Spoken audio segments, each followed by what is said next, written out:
तो जैसा हमने बताया था, one way analysis of variance में हम सिर्फ एक असाइनेबल फैक्टर कंसिडर करते हैं जिसकी डिफरेंट कैटेगरीज हमारे पास होती हैं। तो हमें देखना होता है भाई उन कैटेगरीज में उसका इफेक्ट क्या है, किस कैटेगरी का इफेक्ट सबसे ज़्यादा है या किस कैटेगरी का इफेक्ट सबसे कम है। ठीक है। तो जनरली हमने क्या किया, जैसे नल हाइपोथेसिस हमने बनाई, suppose mu one equal to mu two equal to mu three equal to. ठीक है। तो चार ग्रुप्स हैं हमारे पास, चार ग्रुप मीन हम कह सकते हैं या चार कैटेगरीज हैं। कोई भी असाइनेबल फैक्टर है उसकी चार कैटेगरीज में हमने कंपैरिजन करना है। तो कंपैरिजन करने के लिए हम क्या करेंगे, यहाँ पर ऑब्जर्वेशन लेंगे। फर्स्ट कैटेगरी में कुछ ऑब्जर्वेशन लेंगे, जैसे फर्स्ट कैटेगरी में हमने N1 ऑब्जर्वेशन ले लिए, सेकंड में N2 ले लिए, थर्ड में N3 ले लिए, फोर्थ में N4 ले लिए। ठीक है। देन इनका सैंपल मीन हम कैलकुलेट करेंगे। सैंपल मीन का जो नोटेशन था वो y1 बार हमने नोट किया था, ये y2 बार, इसी तरह से y3 dot bar and y4 dot बार। ठीक।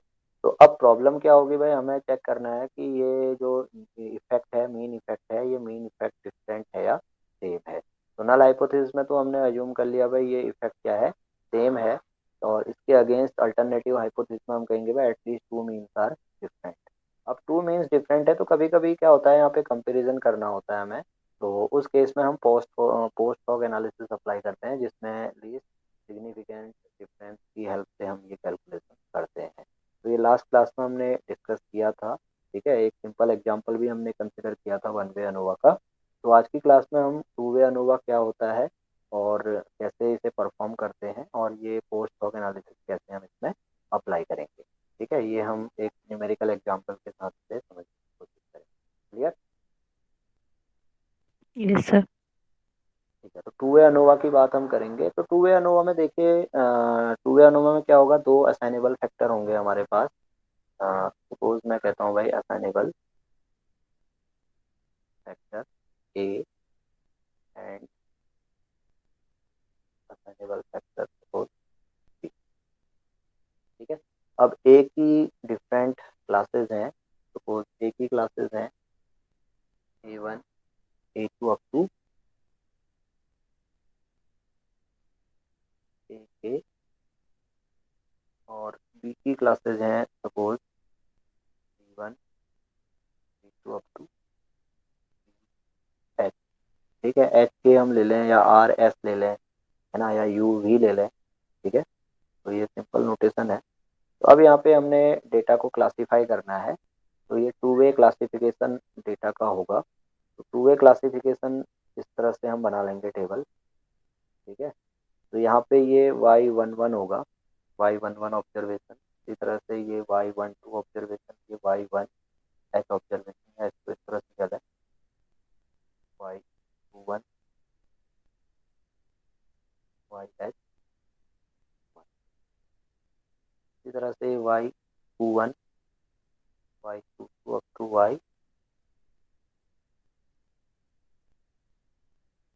Y12 होगा, ये Y12 Y22 up to YH।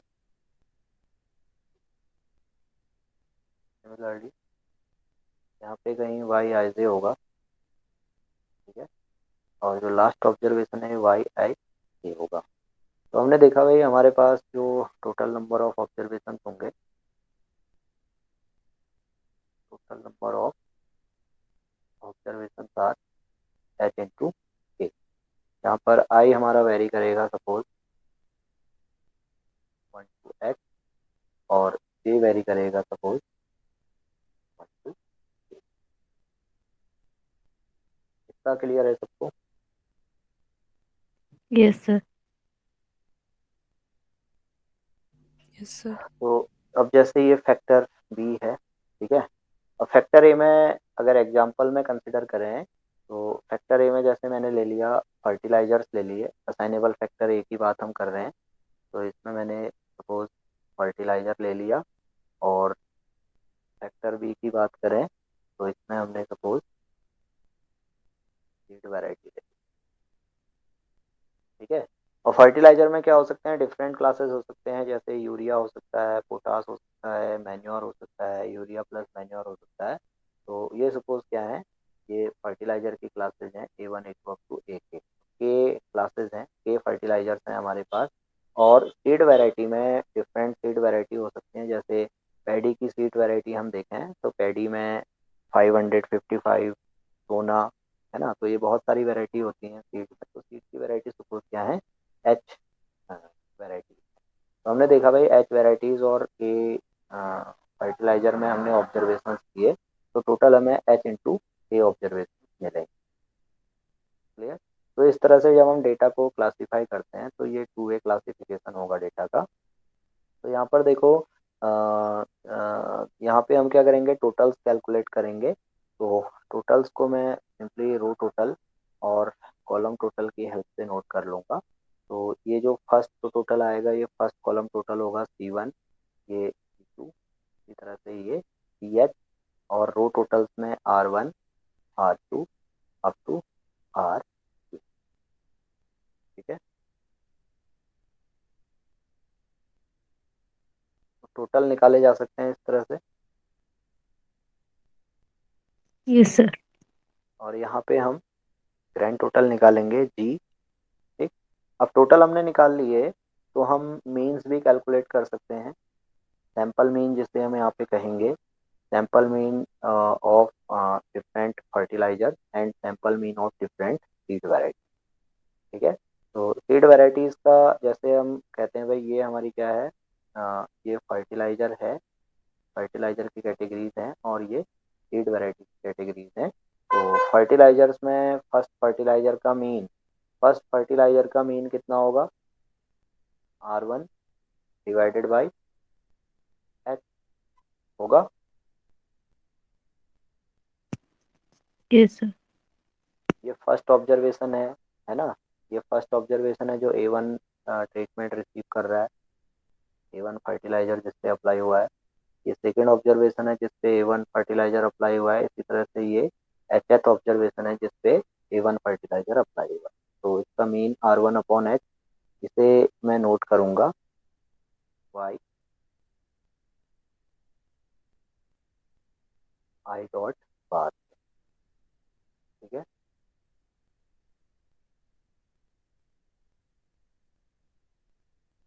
यही नोट करेंगे।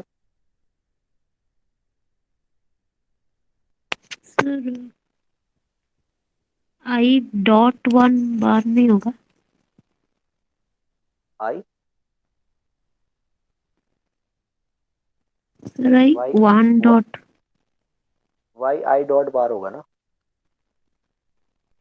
सर वन होगा ना? हाँ सॉरी, ये Y1 डॉट बार होगा। ठीक है। इसी तरह से ये Y2 डॉट बार हो जाएगा। जो आई जे के लिए हम कर रहे होंगे ये आई डॉट बार होगा। ठीक है। ये वैल्यू हमारी YI डॉट बार होगी। क्लियर।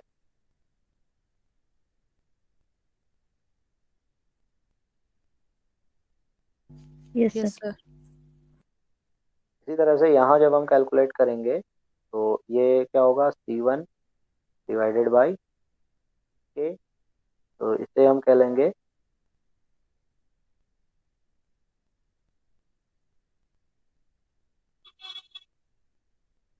इसे कह लेंगे Y.1 बार, है ना। अब इसमें आई वेरी कर रहा है, जे हमारा फिक्स है, तो Y.1 बार। इसी तरह से Y.2 बार, सिमिलरली Y.J बार। इस तरह से हम मीन का नोटेशन दे सकते हैं यहाँ पर। ये नोटेशन तो समझ में आ रहा होगा सबके। Yes sir. और जो ग्रैंड मीन होगा वो Y.डबल डॉट बार होगा। ठीक है।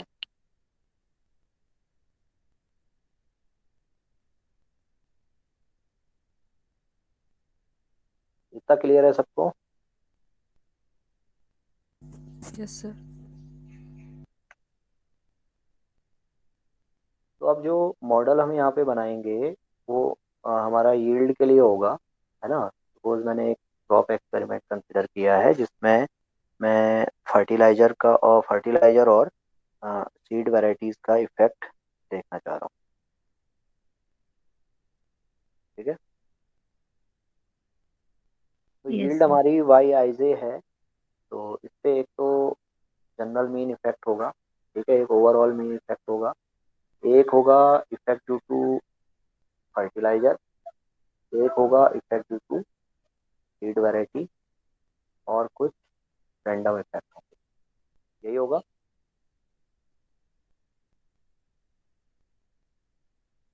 Yes sir.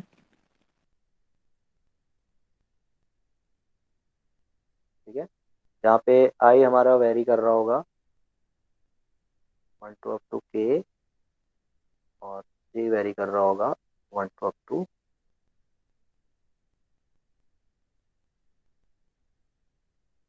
एच। एच।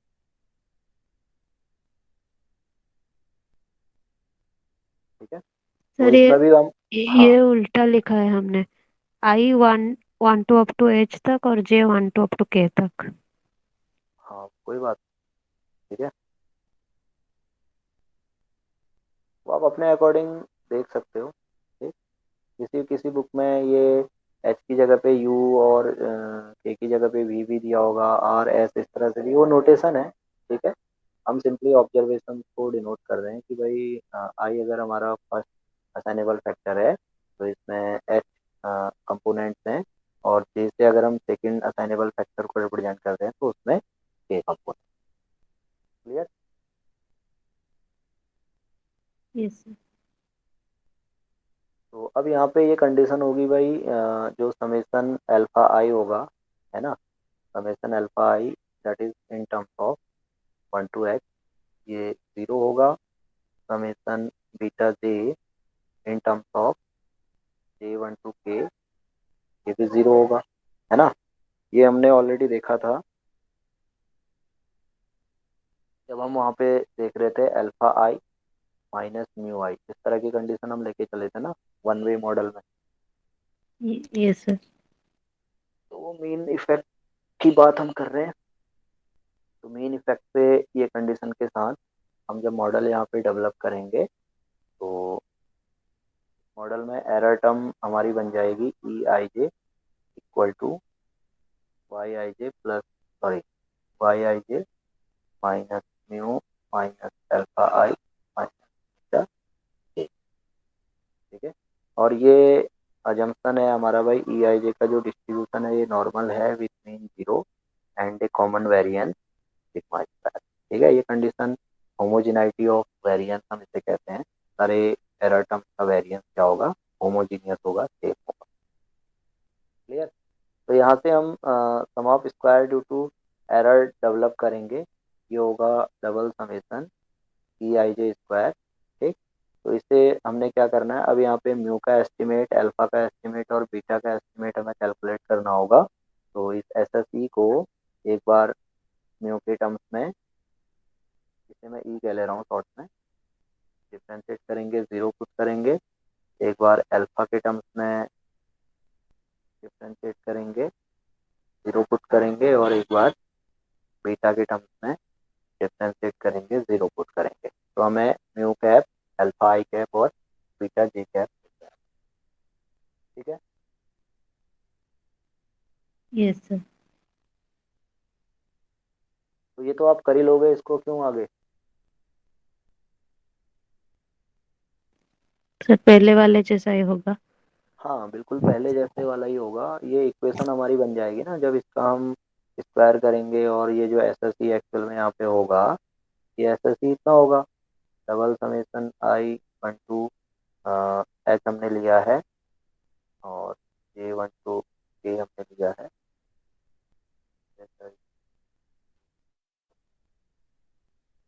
तो ये Y I J minus mu minus alpha I minus beta J square. ठीक है, ये कर लेंगे, है ना। तो इस सम ऑफ स्क्वायर को म्यू के टर्म्स में डिफरेंशिएट करेंगे तो ये ट्वाइस इंटू वाई आई जे, ये इस तरह से आएगा। तो म्यू कैप यहाँ पे सीधा सीधा ये हमें पता है भाई, म्यू कैप क्या आना है, वाई डबल डॉट बार आना है। ठीक है, ये कर लोगे ना इसे। हाँ सर, ट्राई करेंगे। हाँ सर। कर सकते हो, ऐसा कोई बहुत टिपिकल नहीं है, वो सिंपल है। ठीक है, तो फाइनली जब हम ये यस। सारी, हाँ जब ये सारी वैल्यूज हम पुट करेंगे तो मॉडल हमारा वही बनेगा, जैसे Y I J minus Y double dot bar ये बन जाएगा, और ये equal to Y I dot bar minus Y double dot bar plus Y dot J bar minus Y double dot bar, और Y I J minus Y I dot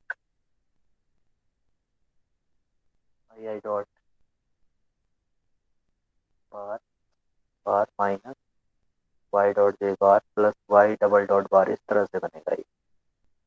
ठीक है, new cap निकाल लोगे, फिर अल्फा कैप निकाल लोगे, beta cap निकाल लोगे, इनकी हेल्प से ई कैप आपको मिल जाएगा। ये सारी वैल्यूज मॉडल में पुट करोगे, इसको इस तरह से रीअरेंज कर लोगे। ठीक है, तो ये वैल्यूज आपको मिलेंगी।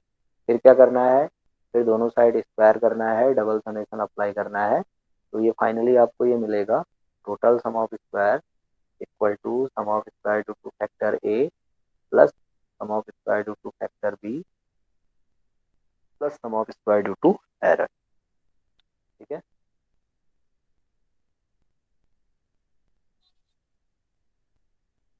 ये रिजल्ट आपको मिलेगा। आपको याद होगा वन वे एनालिसिस, याद है ना जो किया था हमने वहाँ पे? Yes sir.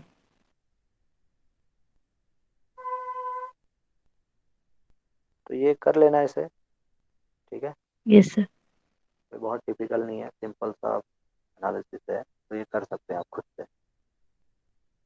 तो टोटल सम ऑफ स्क्वायर को हमने तीन पार्ट में डिवाइड कर लिया, और जो डिग्री ऑफ फ्रीडम की बात हम करेंगे, तो टोटल सम ऑफ स्क्वायर की डिग्री ऑफ फ्रीडम एच के माइनस वन होगी। असाइनेबल फैक्टर की वजह से इसकी डिग्री ऑफ फ्रीडम के माइनस वन होगी। ए का डिग्री ऑफ फ्रीडम के माइनस वन हो जाएगा, बी का एच माइनस वन हो जाएगा। अच्छा, यहाँ पे हमने ए में एच क्लास ली है, तो ये एच माइनस वन हो जाएगा। बी में हमने के क्लास ली है, तो ये के माइनस वन हो जाएगा। अब ये सारे एडिटिव हैं, तो एडिटिव हैं तो sum of square due to error का जो डिग्री ऑफ फ्रीडम होगा वो होगा एच के minus one minus H minus one minus के माइनस वन।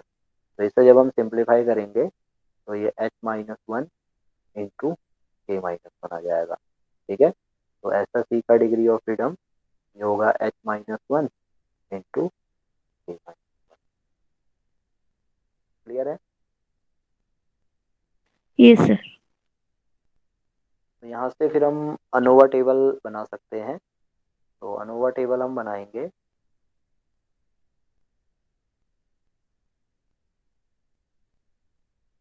ये होगा अनोवा टेबल फॉर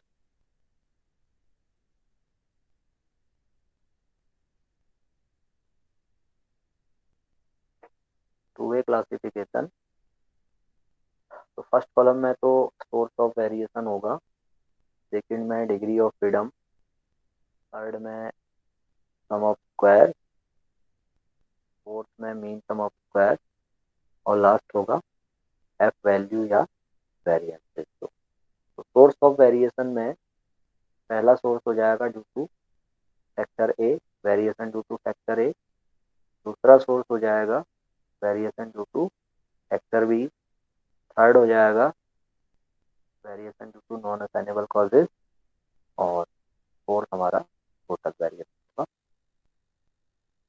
तो ये हम यहाँ पे डिग्री ऑफ फ्रीडम नोट करेंगे, तो total degree of freedom H के माइनस वन होगा। ठीक है, फैक्टर ए का जो डिग्री ऑफ फ्रीडम होगा, फैक्टर ए में जितनी भी क्लासेज होंगी माइनस वन कर दोगे।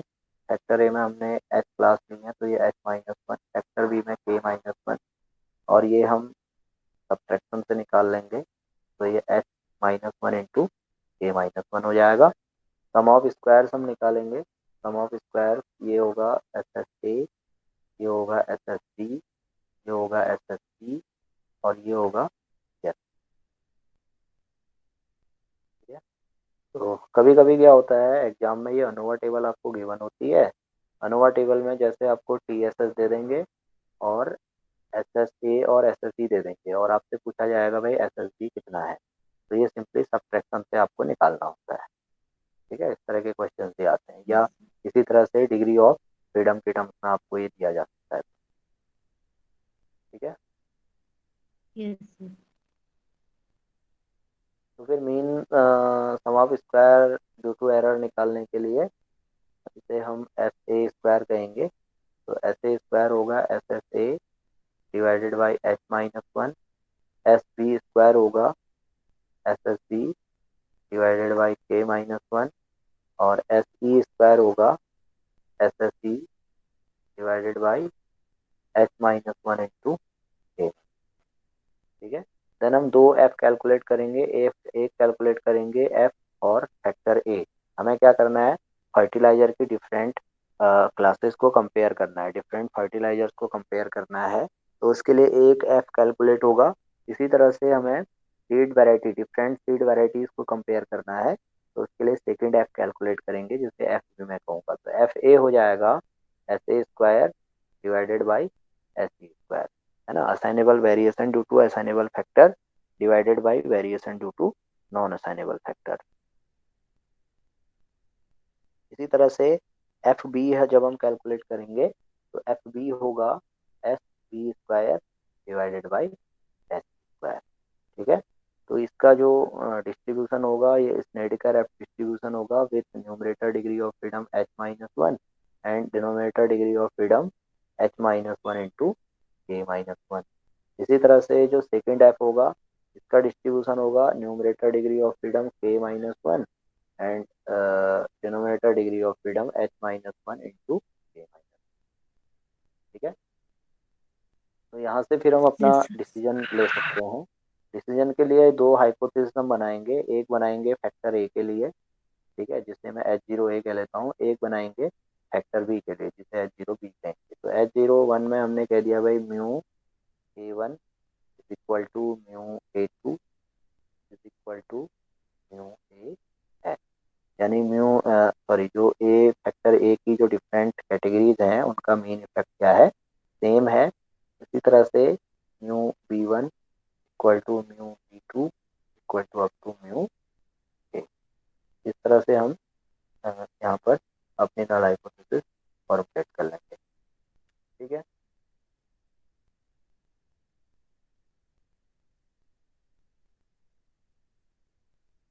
Yes sir.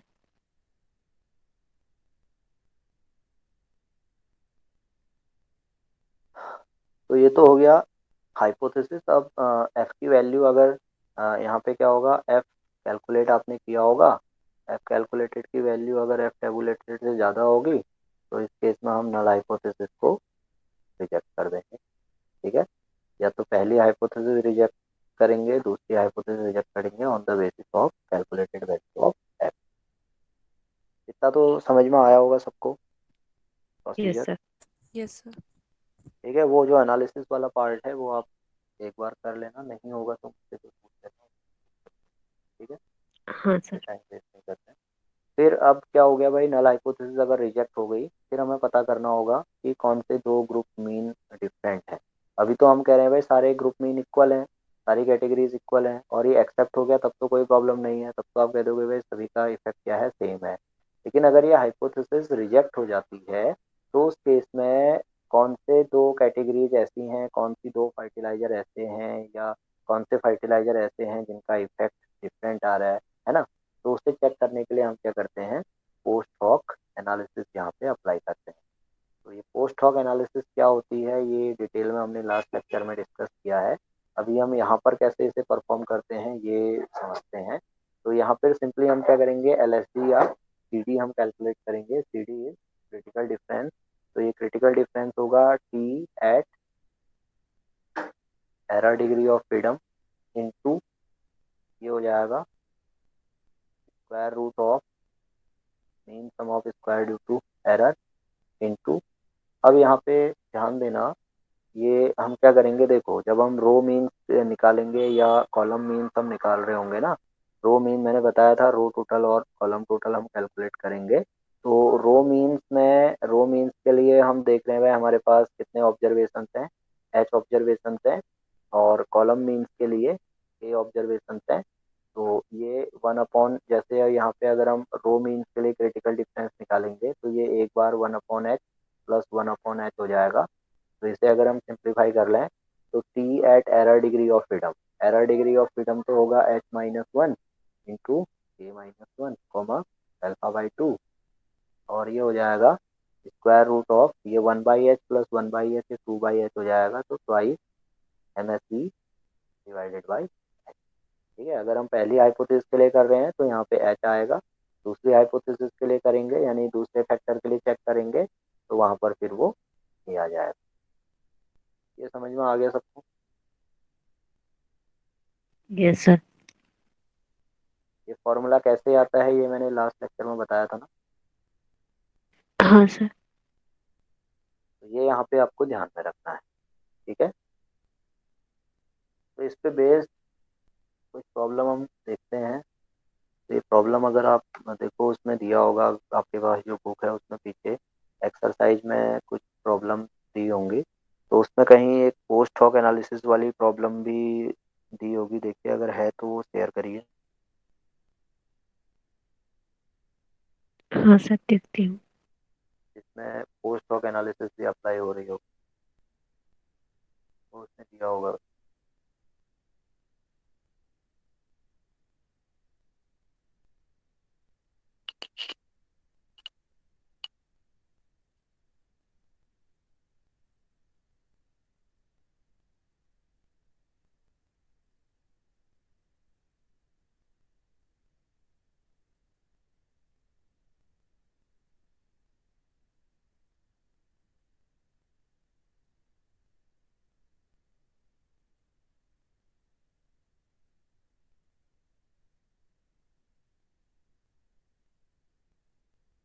एक्सरसाइज में देखिए दिया होगा क्वेश्चन।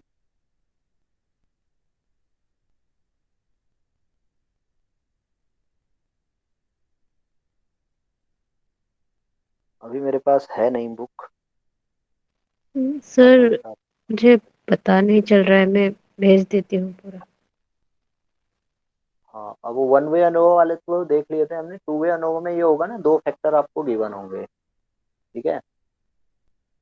हाँ सर, वो समझ में आ रहा है कि क्या मतलब कौन सा है वन वे और कौन सा है टू वे, वो हाँ समझ में हाँ, आ रहा है। ठीक है, पर तो वो मतलब क्वेश्चन आप देखिए बुक में, वो आपको दिए होंगे।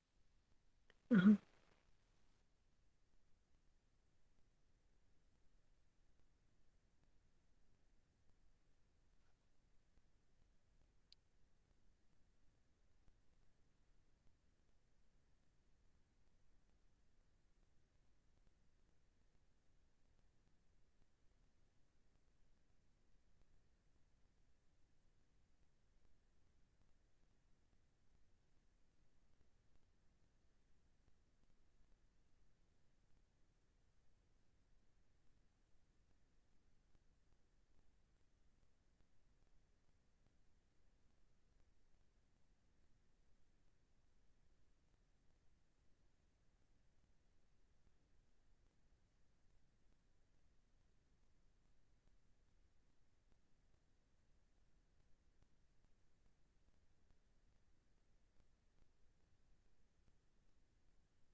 हाँ, ये क्वेश्चन आपने शेयर किया है ना, सर यहाँ पोस्ट ऑक एनालिसिस के बारे में तो मतलब नहीं दिया है शायद,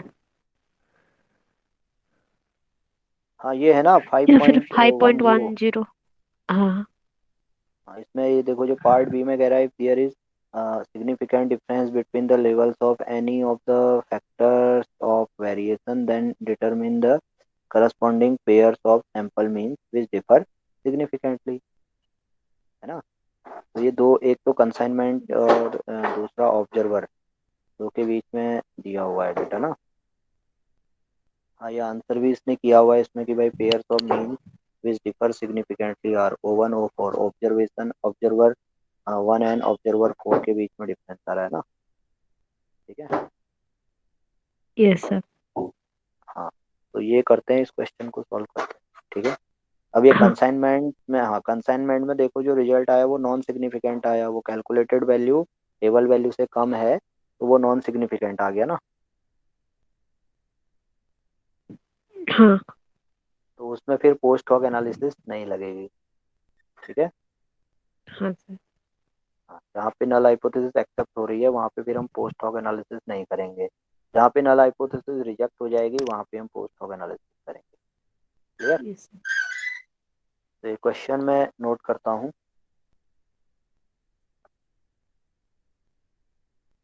क्वेश्चन में जो डेटा हमें गिवन है ये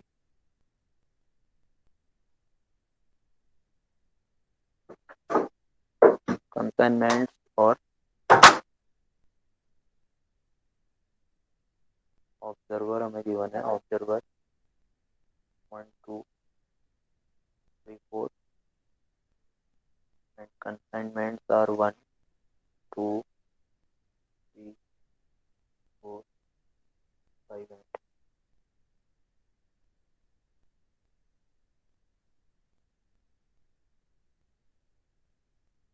तो ये है 9 12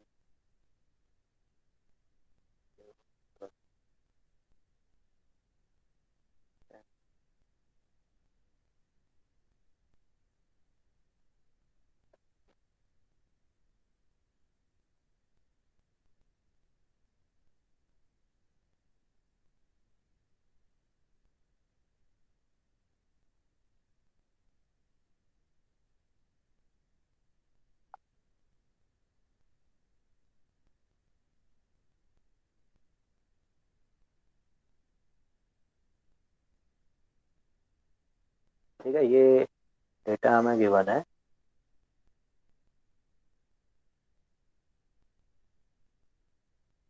तो मॉइस्चर कंटेंट देखा हुआ हमने, content of samples of A powder each man taking a sample from each of 6 consignment. ठीक है, 6 कंसाइनमेंट हैं और 4 ऑब्जर्वर्स हैं। तो कंसाइनमेंट वाइज मॉइस्चर कंटेंट और ऑब्जर्वर वाइज मॉइस्चर कंटेंट हमने ऑब्जर्व किया हुआ है। ठीक है, तो इससे हमने देखना है कि भाई कंसाइनमेंट वाइज मॉइस्चर कंटेंट में डिफरेंस है या नहीं है, सिग्निफिकेंट डिफरेंस है या नहीं है। और ऑब्जर्वर वाइज यानी 4 ऑब्जर्वर्स के बीच में जो मॉइस्चर कंटेंट का जो एस्टिमेट है वो सिग्निफिकेंट, वो डिफरेंस सिग्निफिकेंट है या नहीं। ठीक है, यस सर। तो इस प्रॉब्लम को सॉल्व करने के लिए सबसे पहले हम टोटल्स निकाल लेंगे। ठीक है, तो जैसे हम वहाँ पे हमें क्या करना है ना, एक्चुअल में सम ऑफ स्क्वायर्स कैलकुलेट करने हैं। तो सम ऑफ स्क्वायर्स हम कैलकुलेट करेंगे, तो किस तरह से कैलकुलेट करेंगे, क्या प्रोसीजर होता है। तो टोटल्स हम निकाल लें, देन हम यहाँ पे ग्रैंड टोटल निकाल लेंगे जी। ठीक है, और टोटल नंबर ऑफ ऑब्जर्वेशन जैसे हम एच कह लें, भाई एच इज 6 एंड के इज 4। ठीक है, तो total number of observation H के ये 24 हो जाएंगे। तो टोटल्स हम निकाल लें, फर्स्ट कंसाइनमेंट टोटल या फर्स्ट कॉलम टोटल हम इसे कहेंगे। तो ये फर्स्ट कॉलम टोटल कितना आ जाएगा, 44।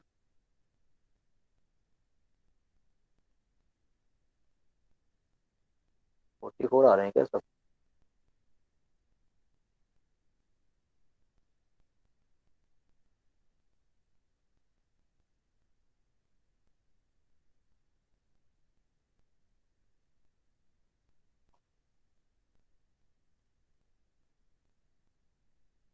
यही आ रहे हैं कॉलम टोटल? सर वो 47 होगा। कौन सा? Fourth column. Fourth column total 47, बाकी ठीक है।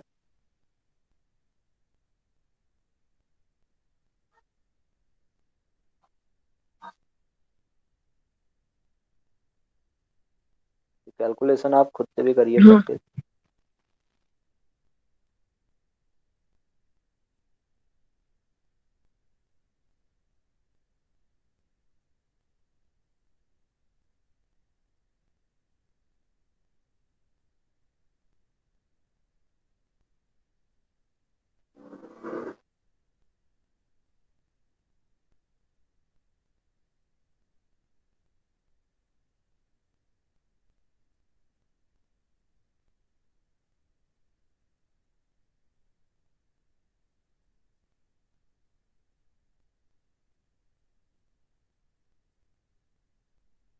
तो ये कैलकुलेशन चेक कर लीजिए, यही आ रहा है।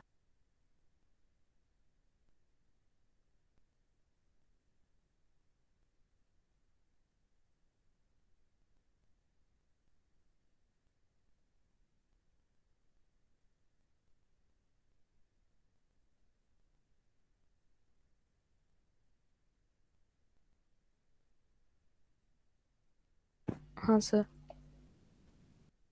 तो देखो, करेक्शन फैक्टर हमें कैलकुलेट करना है। तो करेक्शन फैक्टर होगा G square upon total number of observation. Total number of observation are H K. G square ये होगा 259 स्क्वायर अपॉन 24। तो ये सॉल्व कर लो, कितना आ जाएगा।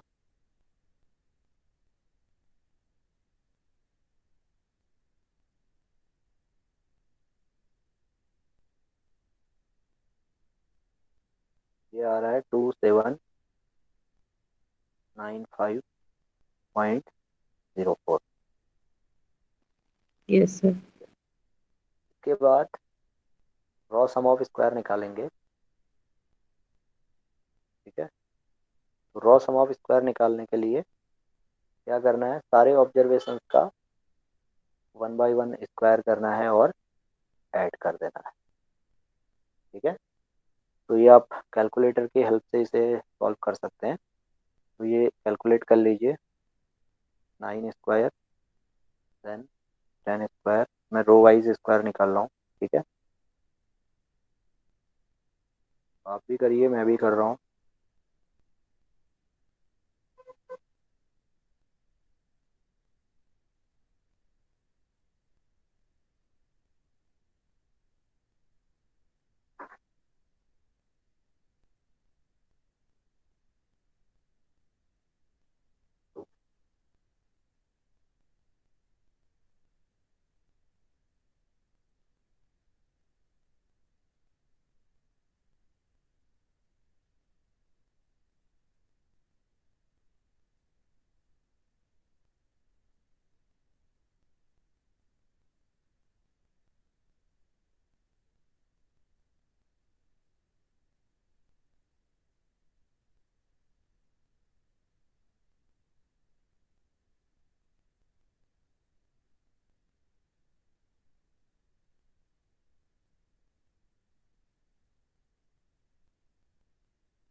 कितना आ रहा है ये।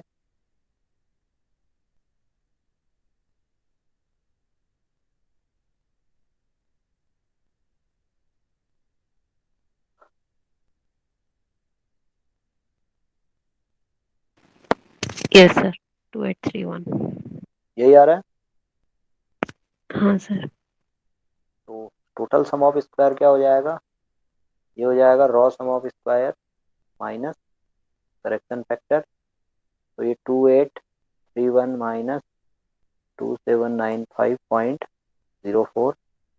तो ये हम सब्ट्रैक्शन निकाल लेते हैं। 2831 माइनस 2795.04, ये आ गया 35.9। 0.96। ठीक है, यस इतना सर। समझ में आ गया होगा सबको। Yes sir. Yes sir. तो अब हमें एस एस ए कैलकुलेट करना है। ठीक है, तो एस एस ए कैलकुलेट करने के लिए देखो एस एस ए, अब ये एस एस ए क्या है वो आप पे डिपेंड करता है, ए आप क्या ले रहे हो और बी आप क्या ले रहे हो। ठीक है, अगर आप ए से लेते हो तो फिर यहाँ पे हमें रो टोटल को लेके चलना होगा, और अगर बी से लेते हो तो बी के लिए फिर हम इनको कॉलम टोटल लेंगे। ठीक है, इसी तरह से आप यहाँ ए ले सकते हो, यहाँ बी ले सकते हो। समझ में आया ये। Yes sir. तो अब हमें क्या करना है, टोटल्स का स्क्वायर करना है और वो जितने ऑब्जर्वेशन पे बेस्ड है उससे डिवाइड कर देना है। ठीक है, तो sum of square due to A, अगर मैं यहाँ पे कहूँ भाई factor A is our consignment and factor B is our observer. ठीक है,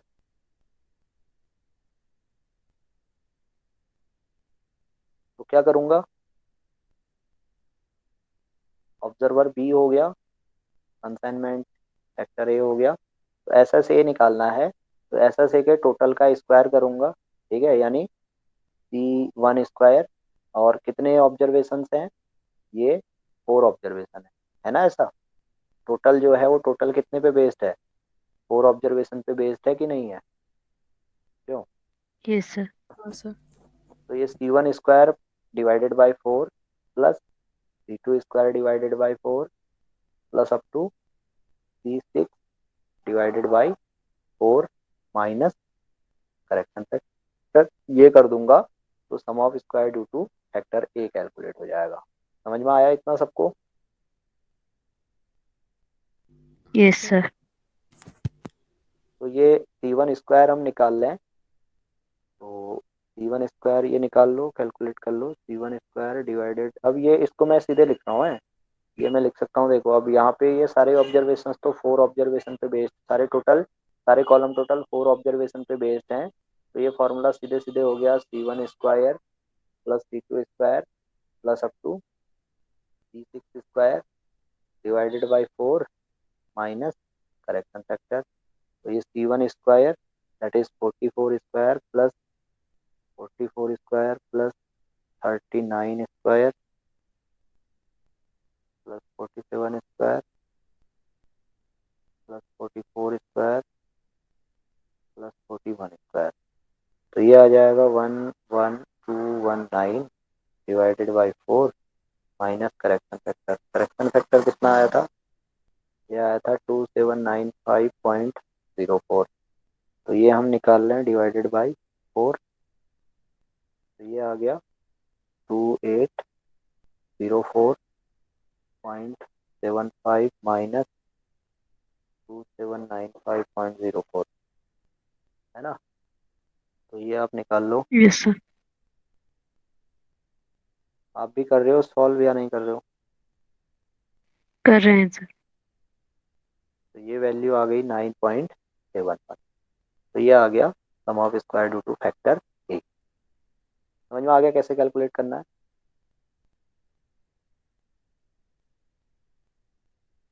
कोई डाउट है तो पूछ यस सकते हैं। सर, समझ में आ अब एस एस बी कैलकुलेट करना है तो क्या करेंगे? गया। 60 square divided by 6 plus 63 square divided by 6।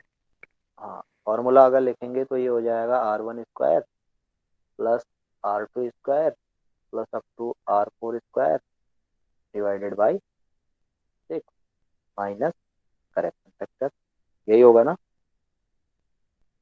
हाँ सर। तो R1 इज 60, तो 60 square plus 63 square plus 64 square plus 72 square. तो ये हो जाएगा 16849 divided by 6 minus correction factor that is 2795.04।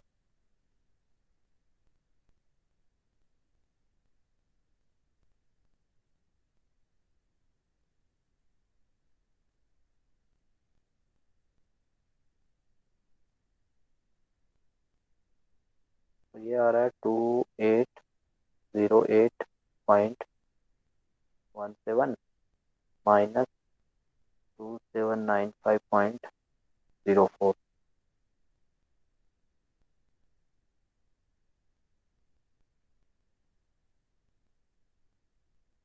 तो ये आ गया 13.13, यही आ रहा है। Yes sir. Yes sir. तो अब हमें क्या करना है? एस एस सी कैलकुलेट करना है, ठीक है। तो एस एस सी हो जाएगा T S S minus S S A minus S S B, होगा कि नहीं होगा? हाँ सर। अभी ऊपर एनालिसिस में मैंने बताया था कि भाई जो टी एस एस होगा वो 3 पार्ट्स में डिवाइड होगा। एक होगा sum of square due to S S A, एक होगा sum of square due to S S B, एक होगा sum of square due to error. तो हम क्या कर रहे हैं, ए एस एस ए और एस एस बी तो कैलकुलेट कर ले रहे हैं, तो S S C simply difference होगा T S S minus S S A minus S S B. तो ये हम निकाल लेंगे। तो ये कितना आएगा ये देख लो आप, 35.96 minus S S A, S S A is 9.71 minus S S B. S S B is 13.13, तो ये आ गया 13.12, यही आ रहा है। हाँ सर।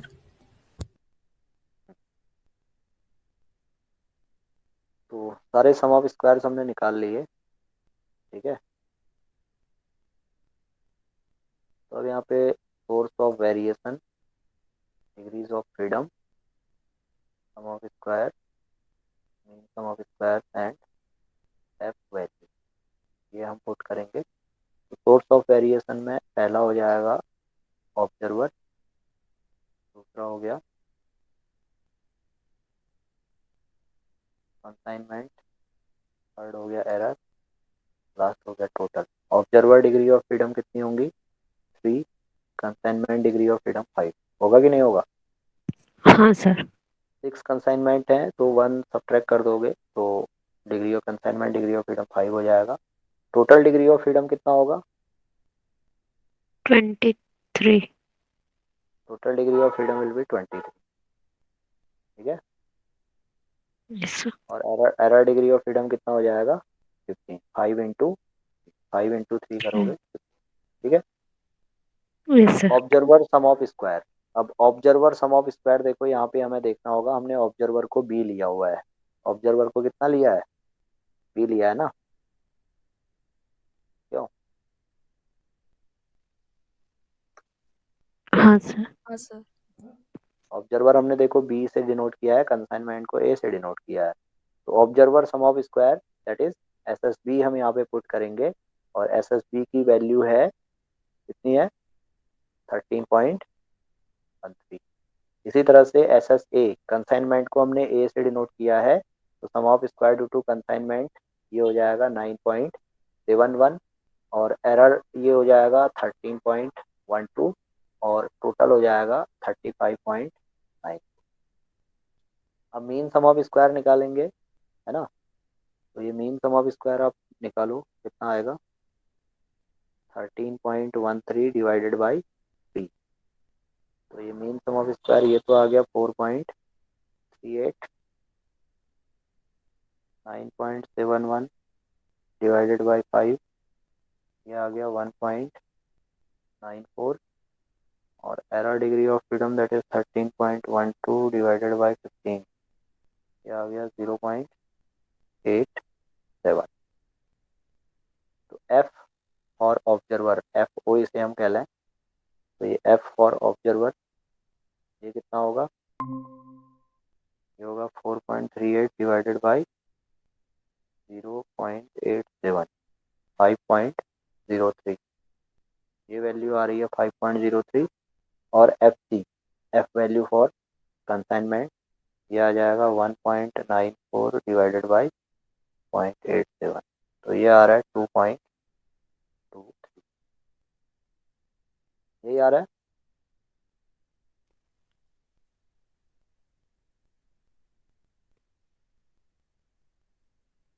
Yes sir. आंसर भी यही आ रहा है। सर वो आपने 4.38 लिखा है। हाँ 4.38 सर वो 33 होगा। है। 33। 3 कैसे होगा? एक 13.13 डिवाइडेड बाई 3, 4.38 होगा ना। 13.13 डिवाइडेड बाई 3 कितना आ रहा है?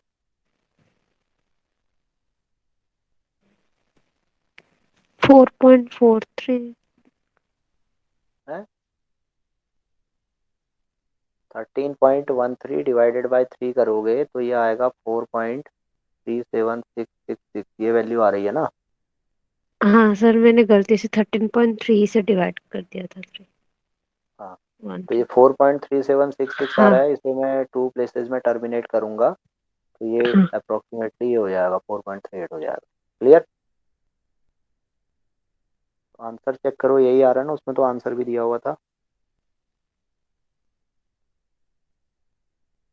3.29। गलत आ रहा है क्या हमारा? सर वो टेबुलेटेड है। हाँ अच्छा ठीक ठीक। हाँ ये टेबुलेटेड वैल्यू है ना। हाँ। Calculated variance ratio for observers. हाँ ये 5.03 ये सही आ रहा है। ऑब्जर्वर्स के लिए कैलकुलेटेड वैल्यू 5.03 है और कंसाइनमेंट के लिए एफ कैलकुलेटेड 2.23 है। ठीक है, तो आंसर हमारा करेक्ट आ गया क्यों? हाँ सर। अब इसने टेबल वैल्यू भी दिया हुआ है ना, इसको नोट कर लेते हैं। हाँ। टेबल से वैल्यू निकालना तो आता है ना आप लोगों को? Yes sir. तो पहला जो टेबल वैल्यू होगा F3, 15 पे होगा और ये वैल्यू होगी 3.29। और दूसरा होगा 5, 15 पे, ये वैल्यू आ रही है 2.90। यही आ रहा है।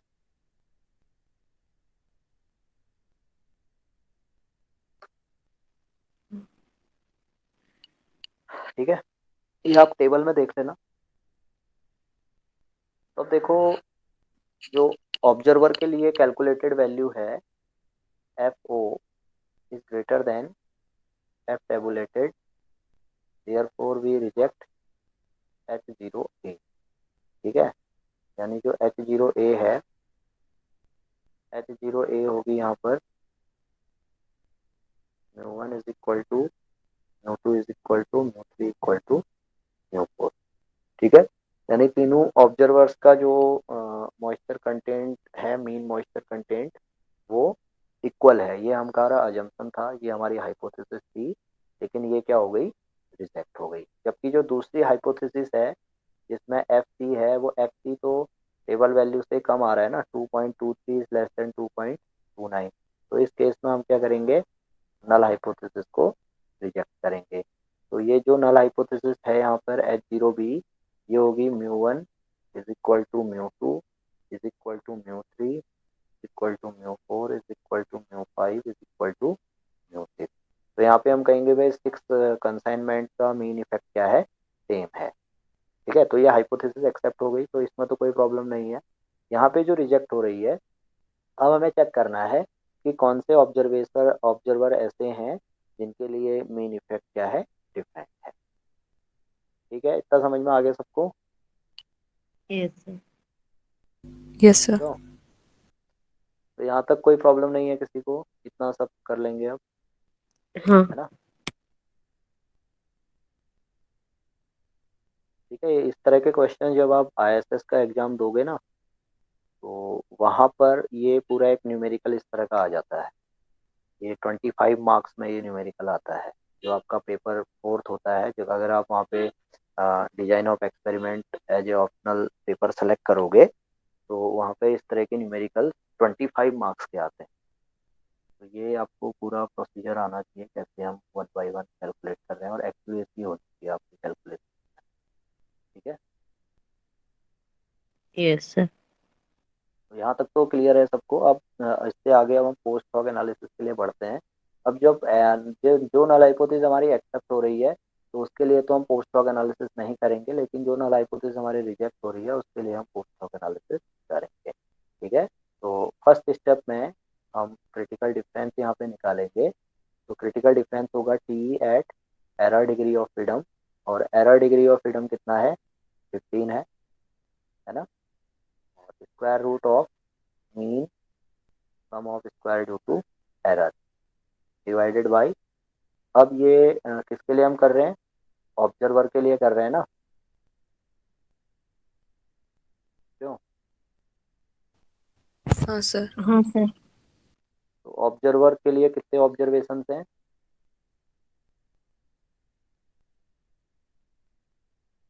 4।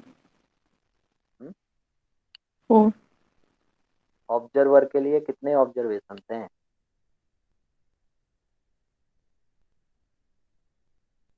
एक ऑब्जर्वर ने कितने ऑब्जर्वेशन किए हैं?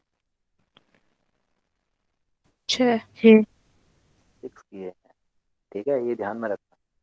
यहाँ पे ऑब्जर्वर, जो पहला ऑब्जर्वर है, इसने कितने ऑब्जर्वेशन किए हैं, 6 ऑब्जर्वेशन किए हैं। ठीक है,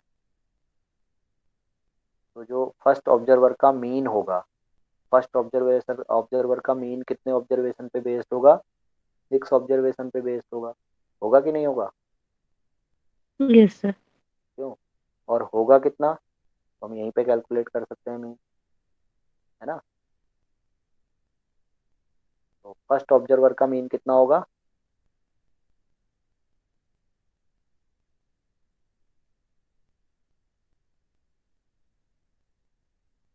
बताइए भाई, फर्स्ट ऑब्जर्वेशन का मीन स्कोर कितना होगा? 10। 10 होगा कि नहीं होगा? सम ऑफ हाँ। Observation divided by number of observation. First observer ने 6 ऑब्जर्वेशन किए हैं, उनका टोटल 60 है, डिवाइडेड बाय 6 करोगे तो फर्स्ट ऑब्जर्वर का मीन कैलकुलेट हो जाएगा। इसी तरह से सेकंड मीन कैलकुलेट करोगे तो ये कितना आएगा? 10.5. थर्ड कैलकुलेट करोगे कितना आएगा? 10.6.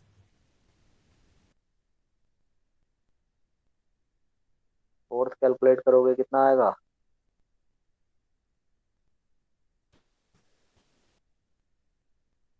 Yes sir. तो यहाँ पे जो एमएसएसई होगा किससे डिवाइड होगा?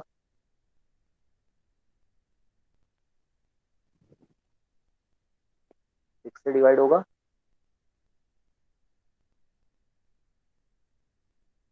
क्यों? यही होगा ना। हम्म। नहीं समझ में आया? Sir. अरे भाई, नहीं एक्स सर। का डिस्ट्रीब्यूशन नॉर्मल है, which mean mu variance sigma square, और हमने एन ऑब्जर्वेशन किए हैं, तो मीन का डिस्ट्रीब्यूशन क्या होता है? Sigma square by N. ये होता है कि नहीं होता है? हाँ। और वाई बार का डिस्ट्रीब्यूशन सपोज ये है, एक्स बार का डिस्ट्रीब्यूशन ये है, तो एक्स बार माइनस वाई बार का जो वेरिएंस आप निकाल रहे होगे, तो वो कितना होगा? Sigma 1 square upon n1 plus sigma 2 square upon n2। होगा कि नहीं होगा अगर एक्स और वाई इंडिपेंडेंट है तो? हाँ। यही तो बताया था भाई, first mean, first observation, sorry, जो फर्स्ट वेरिएबल है उस पे n1 ऑब्जर्वेशन है, सेकंड पे n2 है। यहाँ पर क्या है, दोनों ऑब्जर्वर के ऑब्जर्वेशन कितने हैं? 6 हैं, तो ये ट्वाइस एमएसएसई अपॉन 6 हो जाएगा। ठीक है। हाँ सर। तो अब ये T15 कैलकुलेट करना है, T at 15 degrees of freedom. कितना आएगा ये देख लो टेबल में।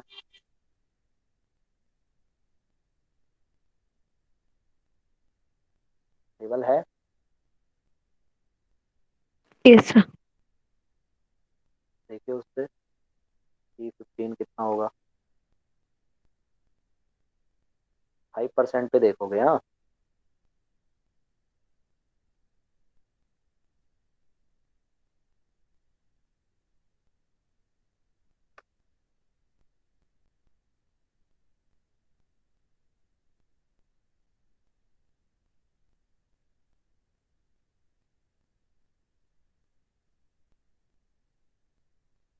2.13। कितना है? 2.13। आता है ना देखना। Yes sir.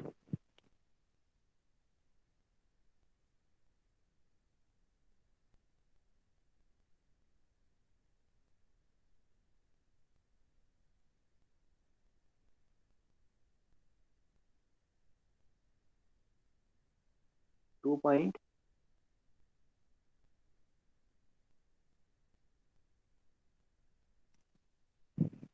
Degree of freedom पे 2.131 है। ठीक है, तो 2.13 ले लें।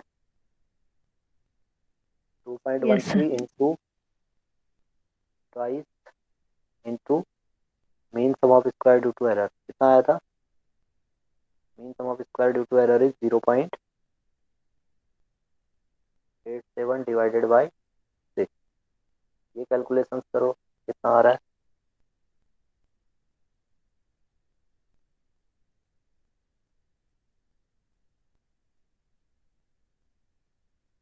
1.13 इंटू स्क्वायर रूट ऑफ 2.87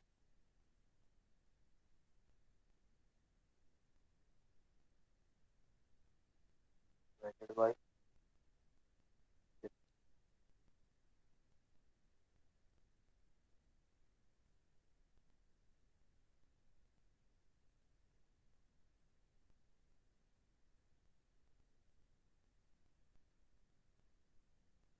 ये आ रहा है 1.15, यही आ रहा है। ये हाँ कैलकुलेट सर। करोगे तो ये 1.1470 इस तरह की वैल्यू आ रही है ना। टू प्लेसेस यस में सर। टर्मिनेट करोगे तो ये 1.15 आ जाएगा। आंसर दिया है ना इसका। हाँ, critical difference between observer mean is 1.15। Clear हो गया। Yes sir. तो इतना सबको समझ में आ गया होगा। Yes sir. हाँ सर। तो फर्स्ट ऑब्जर्वर का मीन कितना है, सेकंड ऑब्जर्वर का मीन कितना है, थर्ड ऑब्जर्वर का मीन कितना है, फोर्थ ऑब्जर्वर का मीन कितना है, ये बताओ। अब हमें पोस्ट ऑफ एनालिसिस करनी है, हमने क्रिटिकल डिफरेंस निकाल लिया। अब आगे के स्टेप में हम कंपेयर करेंगे हर मीन डिफरेंस को। तो ये मीन हमने अभी निकाला था 10.50। पहले ऑब्जर्वर का मीन है 10, दूसरे का है 10.5, तीसरे का है 10.7 12। और 10.6 और लास्ट का है 12। ठीक है। Yes sir. तो अब एक टेबल बना लोगे। यहाँ पे पेयर्स, पहले कॉलम में पेयर्स लिखोगे। ठीक है। दूसरे कॉलम में मीन डिफरेंस, दूसरे कॉलम में कंपैरिजन, चौथे कॉलम में रिजल्ट। इस तरह से एक टेबल आप बना सकते हो। ठीक है। तो पहला पेयर होगा ऑब्जर्वर 1 एंड 2 का होगा। हाँ सर। तो 1 बाय 1 हमें क्या करना है, ऑब्जर्वर्स को कंपेयर करना है। तो 1 और 2 को कंपेयर करेंगे, देन 1 और 3, देन 1 और 4, देन 2 और 3, देन 2 और 4। सही कर रहा हूँ मैं। 2 और 4, 3 3, 4। इतने ही बनेंगे, यही पेयर बनेंगे। हाँ। ठीक है। हाँ तो सर। 1 और 2 का मीन डिफरेंस, 1 और 2 का मीन डिफरेंस ये आप मॉड में कैलकुलेट कर लोगे। ठीक है, मॉड वैल्यू निकालोगे यहाँ पे, क्योंकि टू टेल टेस्ट हम जीरो कर रहे हैं पॉइंट मॉड। फाइव हाँ, तो ये 1 और 2, 1 का 10, 2 का 10.5। तो ये आपने कैलकुलेट कर लिया, ये आ गया 0.50। ठीक है। अब यहाँ पे लिखोगे mean difference is less than critical difference, ये रिजल्ट है। क्यों, यस कंपैरिजन सर। यही होगा ना, mean difference is less than critical difference. Critical difference is 1.15 and 0.50 is less then 1.15। तो रिजल्ट इज नॉट सिग्निफिकेंट। समझ में आ गया।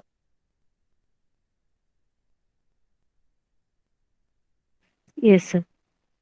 तो इसका मतलब है भाई ऑब्जर्वर 1 और ऑब्जर्वर 2 के बीच में कोई डिफरेंस नहीं है। जो डिफरेंस है वो सिर्फ सैम्पलिंग की वजह से है, एक्चुअल में कोई डिफरेंस नहीं। There is no significant difference between observer 1 and observer 2 in terms of जो भी हमारा वेरिएबल है, सपोज मॉइस्चर कंटेंट। क्लियर, समझ में आ गया। Yes sir. फिर इसी तरह से 1 और 3 के बीच में करेंगे, तो ये कितना आ जाएगा, 0.67, यही आएगा। और फिर से हम देखेंगे भाई, M D is less than C D, तो this result is also not significant या इनसिग्निफिकेंट। फिर 1 और 4 के बीच में देखेंगे, तो 1 और 4 के बीच में ये वैल्यू आ गई 2.0, और यहाँ पे आ जाएगा mean difference is greater than critical difference. अब जैसे ही मीन डिफरेंस क्रिटिकल डिफरेंस से ग्रेटर हुआ, दिस रिजल्ट इज, इसका मतलब है ऑब्जर्वर 1 और ऑब्जर्वर 4 के बीच में क्या है, डिफरेंस। समझ में आ गया क्यों? Yes sir. इसी तरह से 2 और 4 और 3 और 4 के बीच में आप निकाल लोगे। क्लियर कर लोगे ना? हाँ सर। तो अब समझ में आ गया होगा वन वे अनोवा क्या है, टू वे अनोवा क्या है, और पोस्ट हॉक एनालिसिस कैसे करते हैं। क्यों? Yes sir. सर हाँ अगर मीन डिफरेंस और सीडी वो सेम होंगे तो? तो उस केस में रिजल्ट सिग्निफिकेंट होगा। Okay sir. ठीक है, हाँ।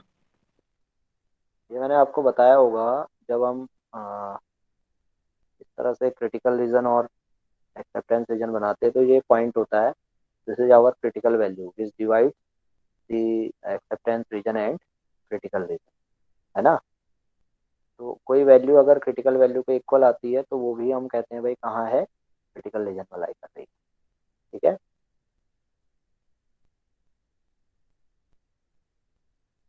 Yes sir. तो अब समझ में आ गया होगा पोस्ट हॉक एनालिसिस कैसे परफॉर्म करेंगे और अनोवा कैसे हाँ परफॉर्म सर। करेंगे। क्यों?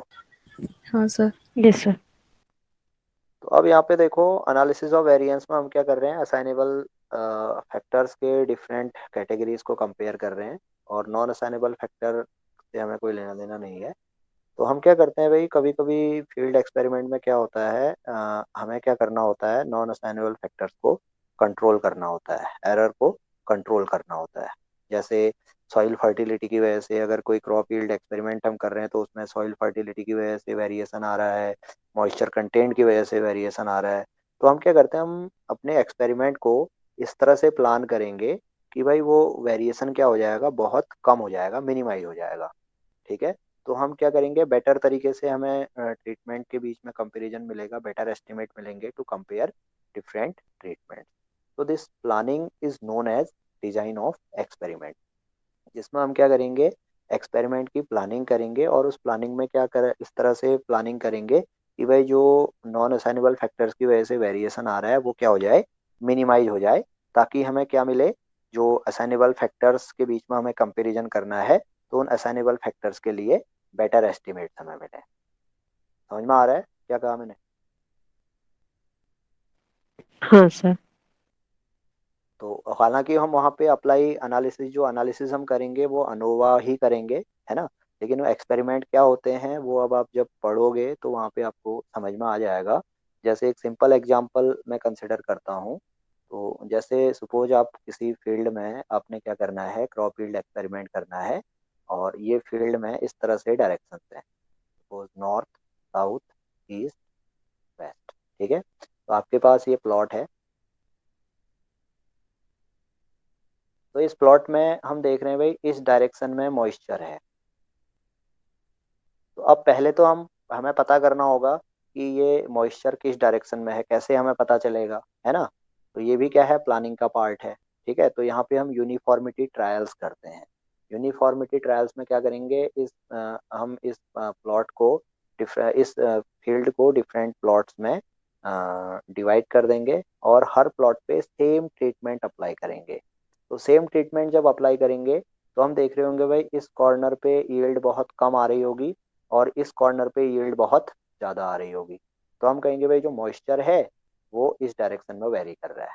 यही तो हुआ ना मतलब, इस कॉर्नर पे यील्ड सबसे कम है, इस कॉर्नर पे यील्ड सबसे ज़्यादा है। अगर हम ये व्हीट का यील्ड कंसिडर करें, तो इस कॉर्नर पे कम है, इस कॉर्नर पे ज़्यादा है, तो इसका मतलब है मॉइस्चर क्या कर रहा है, इस डायरेक्शन में वेरी कर रहा है। यहाँ पे मॉइस्चर कम है, यहाँ मॉइस्चर ज़्यादा है। ठीक है, तो हमने ये यूनिफॉर्मिटी ट्रायल से पता कर लिया, मॉइस्चर हमारा इस तरह से है। तो अब मैं क्या कर दूं, इसके परपेंडिकुलर इस तरह से प्लॉट बना लूं।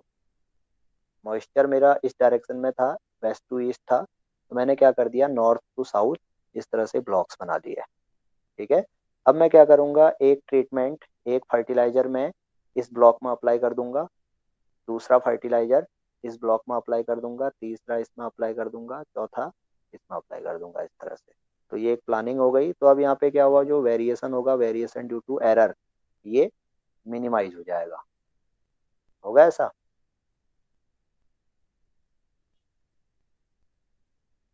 नहीं यस समझ में सर। आया? हाँ सर।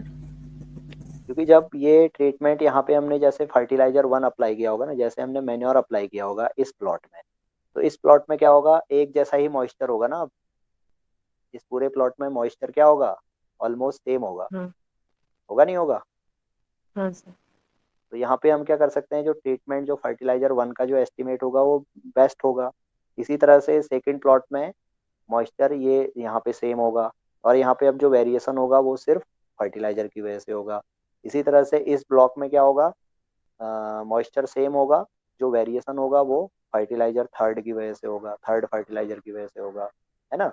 तो यहाँ पे हमने क्या कर लिया, इस तरह से प्लानिंग कर ली कि हमने एरर को मिनिमाइज कर दिया, और ऐसे ट्रीटमेंट जो थे हमारे, जो असाइनेबल फैक्टर्स थे, उनके बेटर एस्टिमेट निकाल लिए। तो this planning is known as design of experiment. बाकी एनालिसिस हम वही रखेंगे, एनालिसिस ऑफ वेरिएंस की तरह ही हम करेंगे। ये टू वे एनालिसिस यहाँ पे अप्लाई हो जाएगी। ठीक है, तो ये समझ में आ गया कैसे हम रिलेट करते हैं एनालिसिस ऑफ हाँ। वेरिएंस और डिजाइन ऑफ एक्सपेरिमेंट को, क्या डिफरेंस है दोनों में। क्लियर? Yes sir. तो ये तो था analysis of variance, one way ANOVA और टू वे अनोवा। तो इसमें जो पार्ट हमने स्किप किए हैं वो एक बार आप देख लेना, और अगर उसमें कोई डाउट होता है तो वो फिर आप मुझसे पूछ सकते हो। ठीक है।